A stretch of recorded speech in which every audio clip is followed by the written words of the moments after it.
This man, Philip II, was king of Spain during its golden age in the 16th century. Under his rule, the Spanish Empire prospered and gained its greatest extent, power, and influence. But he was an inbred Habsburg, and as such, might have looked like this. Hello everyone, and welcome back to another video. In this video, we will transform Philip II of Spain's portraits to see how he might have looked in real life using my artistic and Photoshop skills. If you're new to my channel, welcome. Here on Model Faces, I take historical individuals we read about and transform their portraits to see how they might have looked in real life. I also talk about what their deal was, so thank you for watching. Subscribe for more historical recreations, and let me know in the comments who you want to see in real life. Philip was born in 1527 and became King of Spain in 1556, King of Portugal in 1580, and also King of England and Ireland in 1554, when he married Queen Mary, aka Bloody Mary. His father was Charles V, Holy Roman Emperor, and King of Spain, while his mother was the daughter of the King of Portugal. His parents were first cousins, as both their mothers were sisters. So you had Joanna, Queen of Castile and Aragon, also known as Joanna the Mad, Maria, Queen of Portugal, and Catherine, Queen of England, amongst the popular siblings. Joanna's son is Charles V, and Maria's daughter is Isabella of Portugal. Philip was born as the only surviving son, so he was destined to be king. His father, Charles, would regularly remind Philip that he was his successor and to be wary of those greedy advisors.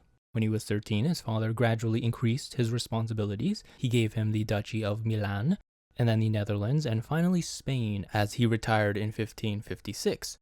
The title of Holy Roman Emperor and its lands was given to his brother Ferdinand. He was 29 when he became one of the most powerful men in the world. Philip II is remembered both for his failures and his successes.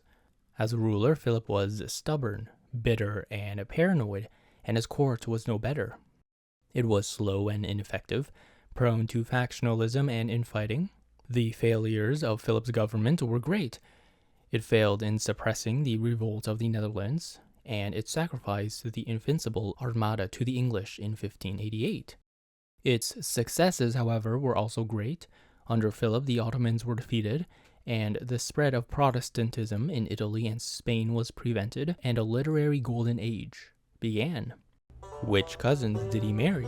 His first marriage was to Maria Manuela, who was not just his first cousin, but his double first cousin. You see, her father and his mother were siblings. Also, her mother and his father were siblings too. Their wedding was the wedding of the decade. It was one of the most remarkable in its opulence. They were both around 16 and had never met until their union. Prince Philip was of moderate stature, fair-skinned, with blue eyes. He had the lantern jaw of his father and grandfather, with big lips to adorn the face. Maria Manuela was plump and plain, but pleasant and perfectly groomed. Most people thought both Maria Manuela and Philip were attractive. Philip showed coolness. Some said aversion towards his bride. Charles thought Philip's problem might be the bashfulness of an inexperienced teenager, but Philip's mother-in-law felt the boy was cold and thoughtless. In the early hours of July 8th and 9th, 1545, Maria Manuela gave birth to a male. In honor of his grandfather, the new infant named Charles, Philip immediately wrote a letter to his father to inform him of the good news. But the joy was short-lived. The Princess of Asturias, at the age of 17, died 4 days later from a hemorrhage she had suffered after the birth. Though Philip may have appeared indifferent to his bride, he was heartbroken when she died. He spent a month of mourning, even missing his son's baptism.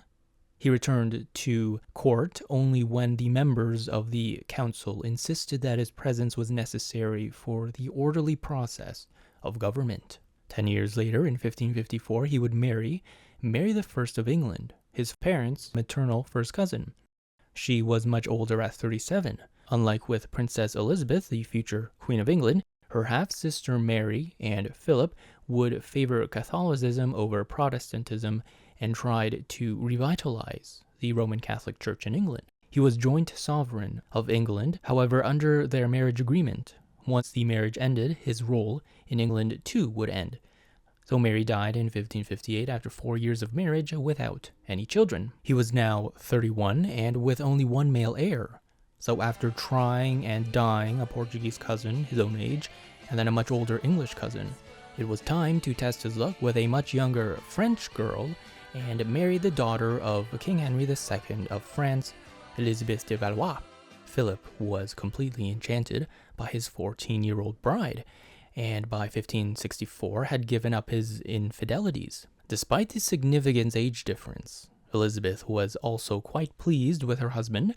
In letters to her mother, she proclaimed herself to be fortunate to have married such a charming prince. He was very attracted to her, even staying next to her when she had smallpox. She had one stillborn son, and then a miscarriage of twin girls, and then 2 surviving daughters, Isabella Clara Eugenia and Catherine Michaela of Spain. Oh, they were joyful, but Elizabeth would too pass away. As pregnancies were extremely risky, her luck would run out and died a year later from her miscarriage in 1568. She was 23. Her mother was like, "You want to test the waters again with my other daughter?" And he replied, "Nope." Oh no, his son just died. It was a crisis, for now he has to marry again.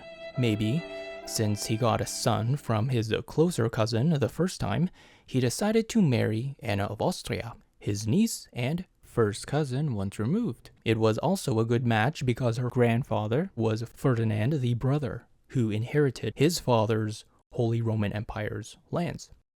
In February 1569, Anna's engagement to her uncle Philip was announced. In May 1570, they married by proxy before she traveled to Spain to meet him in real life. The marriage was actually really happy. The king was in love with his niece. She was 21 and he 43. During this time, he had no mistresses, and they had similar personalities. She gave birth to 5 children, 4 sons, but the 3 eldest died before Philip, so the youngest became Philip III, who succeeded him. And then they had a daughter, but she didn't live too long. Anna would die in 1580 when she was 30 from influenza. Philip, aged 53 now, and a 4 times widower, would live another 18 years single. He was a lover of books and pictures, and Spain's literary golden age began in his reign. He avoided war when necessary and was an affectionate father to his daughters, living an austere and dedicated life. But his royal duty was empowered by God, and so he was always God first, people second, and that's how he lived his life. If war was necessary to preserve Roman Catholicism, then so be it. When Philip died of cancer in 1598, Spain was still at the height of its power. It took almost 50 years before it was clear that the Catholic Reformation would make no further major conquests. And that's just a little bit about Philip II of Spain. I hope you enjoyed this video. If you want to see more about the Habsburgs, I do have Charles II and their other relative Leopold on my channel. You can check that out. Subscribe for more historical recreations. Each of your subscriptions has helped the channel grow. It allows me to continue making more content for you. Let me know in the comments who you want to see next. I do make a list of all your suggestions, and I will see you in the next one.